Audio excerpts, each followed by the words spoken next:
folks, welcome back. This is John Pettipas recording at about 20 minutes past 10 o'clock in the morning on Sunday morning, the 30th day of May. Time flies, last Sunday in May. Now, the title of today's video is Virgin Credit Union Merger. Okay? Actually, it's now called East Coast Credit Union. Say no to amalgamation. It was announced last week publicly that the East Coast Credit Union now wants to merge with two more credit unions, the Teachers Credit Union and the Valley Credit Union. Now, the title of the video is East Coast Credit Union Say No to the Merger Proposal. We're going to back up here. Bear with me, folks. Going to back up. The whole co-op movement was based on sharing and helping. The late priest, Dr. Moses Cody, and Jimmy Tompkins. Now, Moses Cody was probably more cerebral of the two, and he be kind of the Wallace McCain of the McCain organization. Jimmy Tompkins was more Harrison, out front firebrand guy. So I think that's probably right. Way before my time. They were both gone before my time. But they take and that was the genesis, okay? Now, when things get too big, okay, you need to take and run a bulldozer through it, okay? Like you're out with a lawnmower, you go through the pissant hills sometime, and the pissants all run in different ways, and they rebuild, they regroup. Remember Mark Westerfield ran the railroad here, and he said, doesn't matter what you're doing, if you're manufacturing condoms, rubbers he called them. He says, things get bureaucratic. And this is what's happened here. We look at Virgin Credit Union, started by Roy Bergengren and bunch of farmers and fishermen back in the 1930s. They're about 80 years plus in business now. And there was a gentleman, Filene from Boston, put some seed capital in.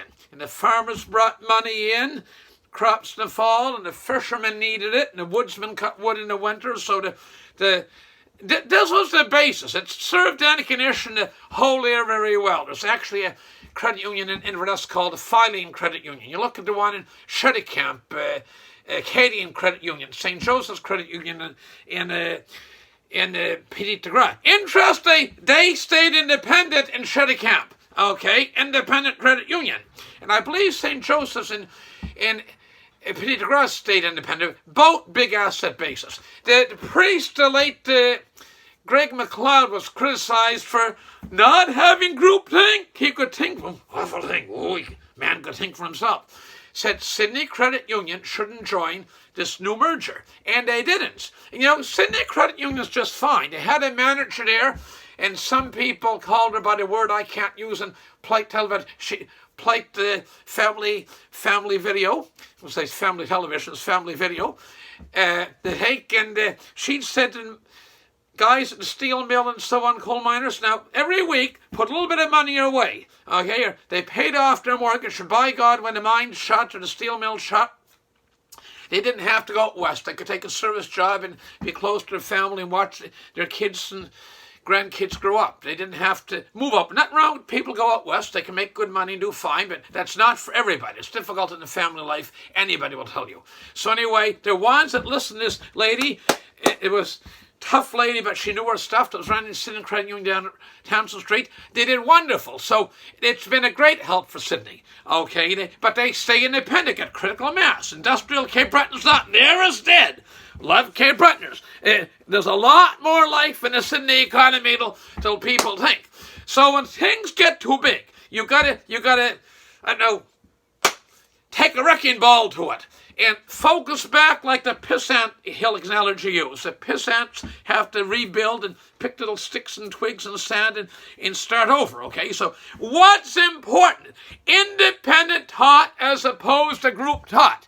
You take in the other day, they gave $5,000 to the fuel fund, which is wonderful. That's fantastic. Except if the big guy at Halifax, this Ken Shea guy, they brought in Royal Bank, big guy, big, Mr. Big, big.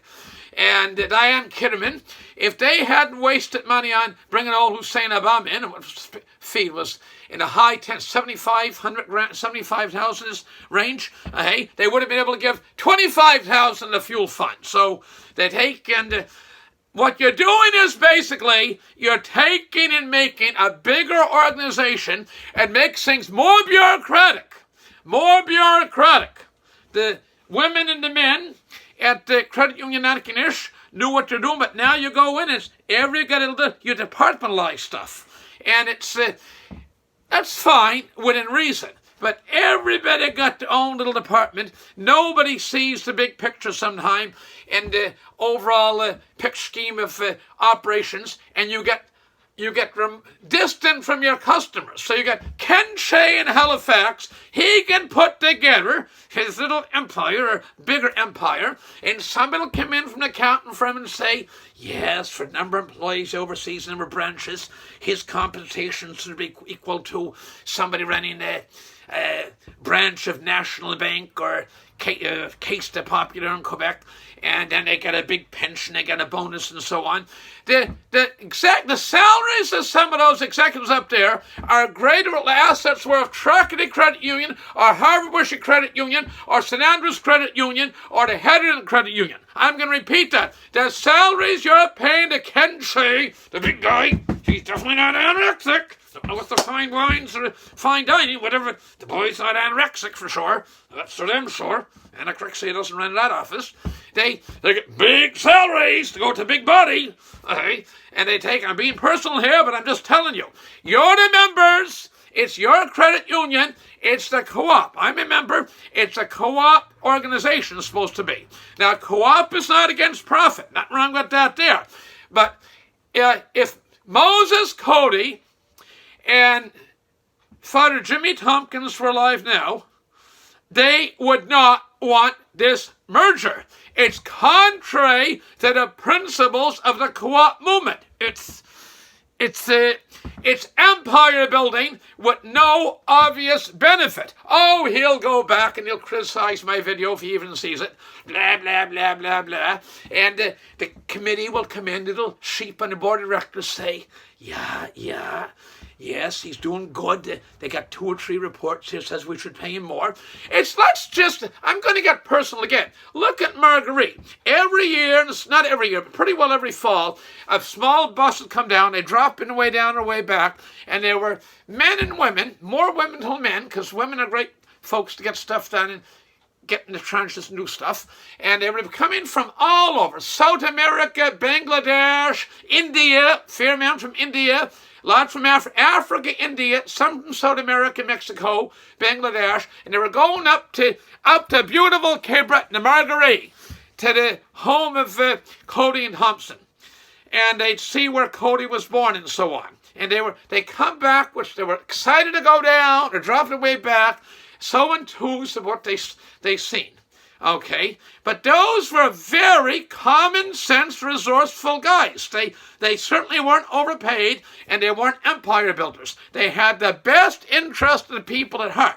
When you bring an executive from the Royal Bank of Canada to run your credit union, and you get a border, so just back up here for a second.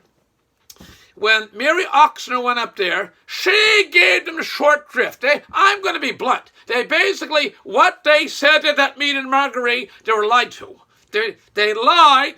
The Virgin Glen, hot shots, Mannequin-ish, lied to the people of Marguerite. Now, I know the business is changing, rural. Oh, there's a lot of fishing money up there. There's some forestry. There's a mixture of people. They could have treated that branch with kid gloves. It was a sacred, special place.